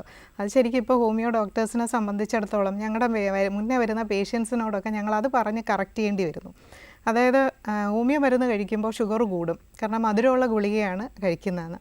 അപ്പോൾ ഒരു 5 or 6 ഗ്ലോബ്യൂൾസ് നമ്മൾ കൊടുക്കുമ്പോൾ അതെങ്ങനെയാണ് ഷുഗർ കൂടാൻ? അതിനെ തന്നെ ഒന്ന് അതിൽ കോട്ട് ചെയ്തിരിക്കുന്നത് മിൽക്ക് ഷുഗറാണ്. വയലിട്ടൊന്ന് അലിയിച്ച് നോക്കൂ, അതിനകത്തൊരു ചെറിയ തരി പഞ്ചസാര മാത്രമേ ഉള്ളൂ. ഇതല്ലാതെ എന്തുമാത്രം ഡയറ്ററി ഷെഡ്യൂളിൽ നമ്മൾ വരുന്നുണ്ട്, ഇന്നത്തെ എന്തെല്ലാം കോസസ് ഡയബറ്റീസിന് വരുന്നുണ്ട്. അപ്പോൾ ഈ ഹോമിയോ മരുന്ന് കൊണ്ട് കഴിച്ച് 40-45 വയസ്സായ ആൾ കഴിച്ചുകൊണ്ടിരുന്നാൽ ഷുഗർ വരും, അതൊരു തെറ്റിദ്ധാരണയാണ്. സമൂഹത്തിൻ്റെ മുന്നേ ഉള്ള ഒരു തെറ്റിദ്ധാരണയാണ്. ഹോമിയോ ഡോക്ടേഴ്സ് എല്ലാം ഇത് പറഞ്ഞ് നമ്മൾ കറക്റ്റ് ചെയ്യേണ്ടി വരുന്ന ഒരു സംഗതിയാണ്. അങ്ങനെ ഒരു ചിന്തയില്ല. പിന്നെ മറ്റേ ക്വസ്റ്റ്യന് ഞാൻ മുന്നേ ഒരു ആൻസർ പറഞ്ഞതാണ്. Okay okay, thank you so much. Thank you. അതുപോലെ ഡോക്ടർ, ഈ ഓർമ്മക്കുറവിന് ശരിക്കും മരുന്നുണ്ടോ? ഓക്കെ. ഇപ്പോൾ അൽഷിമേഴ്സ് ആണ് അയാളുടെ സ്റ്റാർട്ടിങ്. ഇപ്പോൾ കൊണ്ടുവരുന്നു, ഓർമ്മ കിട്ടാത്ത പോലെ തോന്നുന്നു, അമ്മയ്ക്ക് ഇങ്ങനെ കുറച്ച് കാര്യം അമ്മ മറന്നു പോകുന്നു, അല്ലെങ്കിൽ കുറച്ച് കാര്യങ്ങൾ മാനേജ് ചെയ്യുന്നത് ഇംപ്ലിമെൻ്റ് ചെയ്യുമ്പോൾ അതിലൊരു പ്രശ്നം, നല്ല ആക്റ്റീവായിട്ട് ചെയ്തുകൊണ്ടിരുന്ന വ്യക്തിയിൽ വരുന്ന മാറ്റം, അങ്ങനെ വരുമ്പോൾ അതിനുള്ള മെഡിസിൻസ് ഉണ്ട്. അത് കുറച്ച് മെഡിസിൻസ് ഉണ്ട്. അപ്പോൾ പ്രൊവൈഡഡ് അവിടെ B12 തൈമിനോ ഒക്കെ സപ്ലിമെൻറ്റ് കൊടുക്കാം. നേരത്തെ പറഞ്ഞ ഡെഫിഷ്യൻസി ഇതിനൊന്ന് ഇമ്പ്രൂവ് ചെയ്യാൻ കറക്റ്റ് ചെയ്യാം. പക്ഷേ ആ ഇനിഷ്യൽ സ്റ്റേജിൽ മെഡിസിൻസ് ഉണ്ട്, അതിന് ഇമ്പ്രൂവ്മെൻറ്റ് കിട്ടുകയും ചെയ്യും. പക്ഷേ ആ ഇനിഷ്യൽ സ്റ്റേജ് മാറി പേഷ്യൻ്റ് വളരെ മൂകമായി പല കാര്യങ്ങളും കോൺസിക്യൂട്ട് ചെയ്ത് ചെയ്യാനായിട്ട് പറ്റുന്നില്ല, പലതും മിസ്പ്ലേസ്ഡ് ആകുന്ന, പിന്നെ പാസ്റ്റിലത് മാത്രമേ ഉള്ളൂ, റീസെൻ്റ് ഒന്നും ഓർമ്മയില്ല. സ്റ്റേജ് അൽഷിമേഴ്സ് മാറി വരുമ്പോൾ ഇറ്റ്സ് വെരി ഡിഫിക്കൾട്ട്. ഓക്കെ, നമുക്കൊരു കോളർ ഉണ്ട് doctor. Hello. Hi. Hello. Hi, നമസ്കാരം. കേരള കണക്കിലേക്ക് സ്വാഗതം. ആരാണ്? ജനാർദ്ദനൻ, കോഴിക്കോട്. ഓക്കെ ഓക്കെ ചേട്ടാ, ഡൗട്ട് ചോദിച്ചോളൂ. ഡോക്ടർ, അൽഷിമേഴ്സിന് ഹോമിയോപ്പതിയിലെ മെഡിസിൻസ് സക്സസ് ആണോ? അതാണ് ഇപ്പോൾ ഞാൻ പറഞ്ഞ ആൻസറാണ്. അതിൻ്റെ ഫസ്റ്റ് സ്റ്റേജിൽ അതാണ് ചോദിക്കുന്നത്. അതെ, അതിനെ അറസ്റ്റ് ചെയ്യാം. മറ്റൊരിപ്പോൾ ഒരു അൽഷിമേഴ്സ് വന്നത് പ്രോഗ്രസ് ചെയ്യുകയാണ്, ഒരു 3-4 ഇയേഴ്സിൽ വരുന്ന ഒരു പ്രോഗ്രഷനെ നമുക്ക് അറസ്റ്റ് ചെയ്യാൻ പറ്റുന്നത് വലിയൊരു സംഗതിയല്ലേ. നമ്മ വീട്ടുകാർക്കും ബുദ്ധിമുട്ടില്ല, പേഷ്യൻറ്റും ബുദ്ധിമുട്ടില്ല, അവർ അതിനെ കൂടാതെ തന്നെ ചെയ്ത് പോകുന്ന കാര്യങ്ങൾ. അത് തിരിച്ച് പേഷ്യൻസ് ഒന്ന് പറയുന്നുണ്ട്, കുറച്ച് കടയിൽ സാധനം വാങ്ങാൻ പോയി മറന്നു പോയിട്ട് വന്നു, അപ്പോൾ കുറച്ച് അത് ശ്രദ്ധിക്കേണ്ടുന്ന കാര്യങ്ങളും പറഞ്ഞു മെഡിസിൻ എല്ലാം കൊടുത്തിട്ട് മെമ്മറി ട്രെയിനിങ് ആയിട്ടുള്ള മെമ്മറി ട്രെയിനിങ് മെമ്മറി ഇമ്പ്രൂവ് ചെയ്യാനുള്ള സ്കിൽസ് എങ്ങനെ നേടാമെന്ന് പറഞ്ഞു കൊടുത്ത് അതിനോടൊപ്പം മെഡിസിൻ കൊടുക്കുമ്പോൾ ആക്ഷൻ കിട്ടുന്നുണ്ട്, പേഷ്യൻസ് ഒന്ന് പറയുന്നുണ്ട്. ഓക്കെ, കണ്ടിന്യൂഷനായിട്ട് കഴിക്കണം. പിന്നെ ഒരിക്കലും ഒരു മെഡിസിൻ 1 മാസവും 2 മാസവും കഴിച്ച് എനിക്ക് ആശ്വാസം കിട്ടിയെന്ന് നിർത്താൻ പാടില്ല, അത് കണ്ടിന്യൂസ് ആയിട്ട് വേണം. കാരണം ഇതൊരു ലോങ് പ്രോസസ്സിലുള്ള ഒരു ഡിസീസ് അല്ലേ, so it needs treatment four A long time. Okay okay, thank you so much. അതായത് ഈ നമ്മുടെ ഈ അൾഷിമേഴ്സിന് ഇപ്പോൾ ഇനിഷ്യൽ സ്റ്റേജിൽ നമുക്ക് പറ്റും എന്ന് പറയില്ലേ, അത് നമുക്ക് അത് കൂടുന്നത് സ്ലോ ഡൗൺ ചെയ്യാനാണോ പറ്റുന്നത്? അത് സ്ലോ ഡൗൺ പറ്റില്ല അല്ലേ? സ്ലോ ഡൗൺ അറസ്റ്റ് ചെയ്യാം. പിന്നെ ഈ മെമ്മറി എക്സസൈസ്, ഈ ട്രെയിനിങ്സ് ഒക്കെ ചെയ്യുമ്പോൾ നല്ല ഇമ്പ്രൂവ്മെൻ്റ് ഉണ്ട്. ചില എൽഡർലി വരുന്നത് നന്നായിട്ടും അവർ ഇൻഡിപെൻഡൻ്റ് ആയിട്ടിരിക്കണം എന്ന രീതിയിൽ എല്ലാ കാര്യത്തിനും കോപ്പറേറ്റ് ചെയ്ത് വരും. നമ്മളൊരു എക്സസൈസ് പറഞ്ഞാൽ അവർ കൃത്യമായിട്ട് ചെയ്യും. മെമ്മറി ട്രെയിനിങ് ഇപ്പോൾ ഞങ്ങളുടെ ജിറിയാട്രിക് OP-യിൽ, ട്രിവാൻഡ്രം ഹോമിയോ മെഡിക്കൽ കോളേജിലെ ജിറിയാട്രിക് OP-യിൽ അത് കൊടുക്കുന്നപ്പോൾ PGs ആയിരിക്കും അഡ്വൈസ് കൊടുക്കുന്നത്. കൃത്യമായിട്ട് അവർ ഫോളോ ചെയ്ത് വരുന്നവരുണ്ട്. അത് കാരണം അത് സൊസൈറ്റിയിൽ അങ്ങനെ ഒരു ചിന്തയായി, നമ്മൾ നല്ല ഹെൽത്തി ആയിട്ടിരിക്കണം, നമ്മുടെ ലൈഫ് ക്വാളിറ്റി ആയി ഇരിക്കണം എന്നുള്ളൊരു ചിന്ത. ഇപ്പോൾ ആഫ്റ്റർ റിട്ടയർമെൻറ്റ് പുതിയ പ്ലാൻസ് തുടങ്ങുന്ന ഒരു കേരളമായിട്ട് മാറിയില്ലേ. നേരത്തെ ആഫ്റ്റർ റിട്ടയർമെൻറ്റ് ഒന്നും ഇല്ലാതെ ഇപ്പോൾ പുതിയ പ്ലാൻസ് ആഫ്റ്റർ റിട്ടയർമെന്റ് പ്ലാൻസ് ഭയങ്കര ഇമ്പോർട്ടൻ്റ് ആണ്. അതെ. അതുപോലെ തന്നെ മറ്റൊരു മിത്താണെന്നാണ് എൻ്റെ ഒരു വിശ്വാസം. അതായത് ഹോമിയോ മരുന്ന് കഴിച്ചു കഴിഞ്ഞാൽ എല്ലിന്റെ തിക്നെസ് കുറയും അങ്ങനെയൊക്കെ അങ്ങനെ ഒരു ഇത് കേട്ടിട്ടുണ്ട്. അത് എന്തെങ്കിലും connection ഉണ്ടോ? അതിനൊന്നും കണക്ഷൻ ഒന്നുമില്ല. അങ്ങനെ ഹോമിയോ മെഡിസിൻസ് കഴിച്ചത് കൊണ്ട് എല്ലിൻ്റെ തിക്നെസ് കുറയില്ല, ഡയബറ്റിസ് വരില്ല, അങ്ങനെ ഒന്നുമില്ല. മൈന്യൂട്ട് ഡോസാണ്. ഈ മൈന്യൂട്ട് ഡോസ് കൊടുക്കുന്നതന്നെ ഒരു പ്രിൻസിപ്പിളിനെ ബേസ് ചെയ്താണ്. ഇപ്പോൾ നേരത്തെ പറയുന്ന പലതുകൊണ്ട് action and reaction equal and opposite. Action ഉണ്ട്, അതിൻ്റെ തിരിച്ചുള്ള റിയാക്ഷൻ 2 രീതിയിൽ വരാം. അതൊരു ക്യൂറേറ്റീവ് ആകാം, ഓപ്പോസിറ്റിലും പോകാം. ക്യൂറേറ്റീവ് ആകുന്നത് ഡോസ് കുറയുന്നതാണ്. അങ്ങനെ ഒരു ഡോസ് കുറയുന്നതിന് വീണ്ടും ഞാൻ ഫിസിക്സിലെ ലോ, അർണോട്ട് ഷുട്സ് ലോ എന്ന് പറയും, സ്മോൾ ഡോസ് സ്റ്റിമുലേറ്റ്. ആ സ്റ്റിമുലേറ്റിൻ്റെ പ്രിൻസിപ്പിളാണ് ഹോമിയോപ്പതിയിൽ എടുത്തിരിക്കുന്നത്. അപ്പോൾ എല്ലാ തത്വങ്ങളെയും ശാസ്ത്രീയമായി എടുത്ത് ശാസ്ത്രീയമായി അപഗ്രഥിച്ചാണ് ഒരു ഹോമിയോ ഫിസിയോഗ്രൻ ട്രീറ്റ്മെൻറ്റ് ചെയ്യുന്നത് ശരിയായ രീതിയിൽ. കാരണം ഞാൻ പറഞ്ഞല്ലോ, ഒരു മെഡിസിൻ കൊടുക്കുമ്പോൾ ഈ തത്വ സംഹിതകളെല്ലാം ഫോളോ ചെയ്ത് വരുമ്പോൾ അവിടെ തീർച്ചയായിട്ടും ക്യൂർ ഉണ്ടാകും. അല്ലെങ്കിൽ ഹോമിയോപ്പതിക്കല്ല കുറ്റം, ചികിത്സിച്ച എനിക്കോ ഹോമിയോ ഡോക്ടേഴ്സിനോ ഫോൾട്ട് എവിടെയോ പറ്റി. അതെ. അല്ലെങ്കിൽ അത് തന്നെ ഈ ഹനിമാൻ, അതായത് ഹോമിയോപ്പതിയുടെ ഫൗണ്ടർ, ഇത് എഴുതുമ്പോൾ വെറുതെ എഴുതി വെച്ചതല്ല. ആ പുസ്തകങ്ങളൊക്കെ നോക്കണം. പല വിമർശനങ്ങളൊക്കെ വരാറുണ്ട്. ഞാൻ പറഞ്ഞല്ലോ 1810 തൊട്ട് 1942 ഇത്രയുള്ള പഠനങ്ങളാണ്. അന്നത്തെ സ്റ്റാറ്റിസ്റ്റിക്കൽ മെത്തേഡ്സ് എല്ലാം ഫോളോ ചെയ്ത് അന്നുണ്ടായിരുന്ന പ്രശസ്ത ഫിസിയോഗ്രന്മാരുടെ റെഫറൻസസ് എല്ലാം വളരെ കൃത്യമായിട്ടും കോട്ട് ചെയ്ത് ആണത് ചെയ്തിരിക്കുന്നത്. അതായത് ആ റിസർച്ചിൻ്റെ എല്ലാ ബേസിക് സ്റ്റെപ്സും ഫോളോ ചെയ്താണ് ഹനുമാൻ ചെയ്തിരിക്കുന്നത്. ഇനി അതിന് ശാസ്ത്രത്തിൻ്റെ എല്ലാ തത്വങ്ങളും അത് കൃത്യമായിട്ട് പാലിക്കുന്നുണ്ട്. എക്സ്പീരിയൻസിലൂടെ അത് ശരിയാണെന്ന് തെളിയിക്കുന്നുണ്ട്, എക്സ്പെരിമെൻറ്റിലൂടെ തെളിയിക്കുന്നുണ്ട്. ഇപ്പോൾ തന്നെ ഈ ഹോമിയോ മരുന്നുകൾ, അന്നത്തെ മരുന്നുകൾ തന്നെ ഇപ്പോൾ central council of research in homeopathy reprove ചെയ്യുകയാണ്. റീപ്രൂവ് ചെയ്യുമ്പോൾ അന്ന് എന്താണോ രേഖപ്പെടുത്തിയിരിക്കുന്നത് അത് എഴുതിയിരിക്കുകയാണ് കൃത്യമായിട്ടും. അതിലൊരു മാറ്റമില്ല.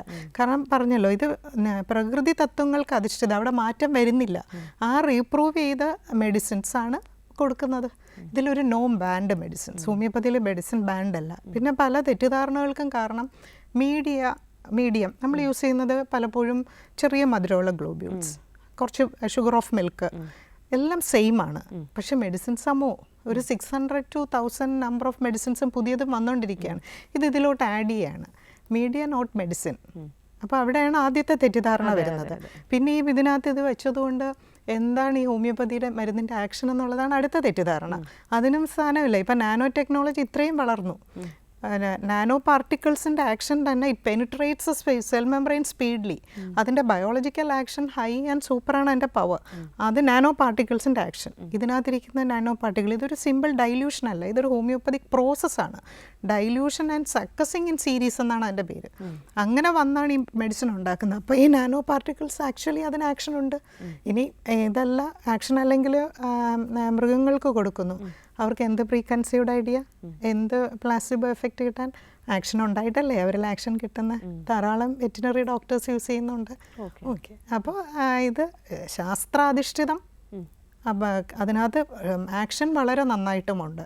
ഇനി അതെല്ലാം ചെയ്യാനായിട്ട് ഒരു കാര്യം കൂടെ ആലോചിച്ച് നോക്കൂ. ഒരു ഹോമിയോ എന്നൊരു സിസ്റ്റം 200 വർഷത്തിന് മേലെ ആയിട്ടേ തുടക്കമായിട്ടുള്ളൂ. ഒരു ഡിപ്ലോമ കോഴ്സ്, സർട്ടിഫിക്കറ്റ് കോഴ്സായിട്ട് തുടങ്ങിയതാണ് ഇന്ത്യയിൽ. അത് മാറി 5.5 വർഷത്തെ ഡിഗ്രി കോഴ്സാണ്. ഒരു ഹോമിയോ ഡോക്ടർ വരുമ്പോൾ സെയിം ഒരു ഡോക്ടർ പഠിക്കേണ്ട എല്ലാ സിലബസും പഠിച്ചാണ് ഒരു ഹോമിയോ ഡോക്ടർ പുറത്ത് വരുന്നത്. അതിൻ്റെ PG 6 സബ്ജക്റ്റിൽ സ്പെഷ്യാലിറ്റീസ്, PhD, പിന്നെ എത്രയോ കോളേജസ് ആയിട്ട് ശൃംഖല കിടക്കുന്നു. പിന്നെ വേൾഡ് WHO പ്രകാരം 2nd ലെവലിൽ നിൽക്കുകയാണ്. ലോകമെമ്പാടുമുള്ള ജനങ്ങൾ ആശ്രയിക്കുന്ന ചികിത്സാ രീതിയിൽ 2ാമത് നിൽക്കുകയാണ് ഹോമിയോപ്പതി. അപ്പോൾ അവിടെ ഏറ്റവും കൂടുതൽ എൽഡർലി പോപ്പുലേഷൻ കൂടുമ്പോൾ ഇതിൻ്റെ സ്കോപ്പ് വളരെയാണ്. അപ്പോൾ ഒരു 65 വയസ്സിൽ ഇതായിട്ട് ഒന്നും ചെയ്യാൻ പറ്റാതിരിക്കുന്ന ആളിൻ്റെ ക്വാളിറ്റിയൊക്കെ ഒന്ന് ഇമ്പ്രൂവ് ചെയ്ത് അയാളെ നല്ല സ്മാർട്ടാക്കി WHO പറഞ്ഞ മാതിരി അയാളുടെ ഫങ്ഷണാലിറ്റി ലെവലൊക്കെ ഒന്ന് കൂട്ടി വെൽബീയിങ് സ്ട്രെങ്തൻ ചെയ്യാൻ ഹോമിയോപ്പതിയുടെ ഈ curative, preventive, rehabilitative and treatment ആസ്പെക്റ്റിൽ തീർച്ചയായിട്ടും സാധിക്കും. അത് ഒരു ഒരു ഡോക്ടർ ട്രീറ്റ് ചെയ്യുമ്പോൾ അയാൾ അതിൻ്റെ സക്സസ് കാണുന്നത് 20 to 25 years of treatment. Okay doctor, ഒരുപാട് ഇൻഫർമേഷൻസ് ശരിക്കും ഹോമിയോപ്പതിയും അതുപോലെ ഈ വാർദ്ധക്യകാലത്തെ ചികിത്സയായിട്ടുള്ള ഒരുപാട് ഇൻഫർമേഷൻസ് ഡോക്ടർ നമുക്ക് തന്നു. Thank you so much. അപ്പോൾ ഇതുപോലെ തന്നെ മറ്റൊരു വിഷയവും അതുപോലെ തന്നെ ഒരുപാട് നിങ്ങൾ അറിയേണ്ട കാര്യങ്ങളും ഒക്കെ ആയിട്ട് നമുക്ക് വീണ്ടും കണ്ടുമുട്ടാം. പിന്നെ ഒരു പോയിന്റ് കൂടെ ഉള്ളത്, ഈ ജെറിയാട്രിക്കിനായിട്ട് തന്നെ ഈ എല്ലാ ഹോമിയോ ഡിസ്പെൻസറീസിലും, homeo medical college Calicut and Trivandrum നന്നായിട്ടും പ്രസംഗിക്കുന്ന സ്പെഷ്യാൽ ഒ പി ഉണ്ട്. ഇനി അത് മാത്രമല്ല, അല്ലാതെ ധാരാളം സ്പെഷ്യാലിറ്റീസ് ഒ പീസ് ഉണ്ട്. Allergy O P, infertility O P ഈ കോളേജസിലൊക്കെ നടക്കുന്നുണ്ട്. സർക്കാരിൻ്റെ പ്രോജക്ട്സുകളുണ്ട്. അപ്പോൾ ഇവിടെ നിന്നെല്ലാം ഹോമിയോ മരുന്നിൻ്റെ ഉപയോഗത്തെ സമൂഹത്തിന് ഉപയോഗപ്പെടുത്താം. പ്രത്യേകിച്ച് എൽഡർലിക്ക് നല്ലൊരു ലൈഫ് കൊണ്ടുപോകാനായിട്ട് സാധിക്കും. Thank you so much doctor. അപ്പോൾ നിങ്ങളുടെ ഏകദേശം കുറേ ഡൗട്ട്സ് ഇന്നത്തെ ഈ ഒരു ഇൻ്റർവ്യൂവിലൂടെ മനസ്സിലായി, ഡൗട്ട്സ് ഒക്കെ ക്ലിയർ ആയി എന്ന് വിചാരിക്കുന്നു. ഇതുപോലെ തന്നെ മറ്റൊരു വിഷയവും മറ്റൊരു ഗസ്റ്റും ഒക്കെ ആയിട്ട് നമുക്ക് വീണ്ടും കണ്ടുമുട്ടാം. നന്ദി, നമസ്കാരം.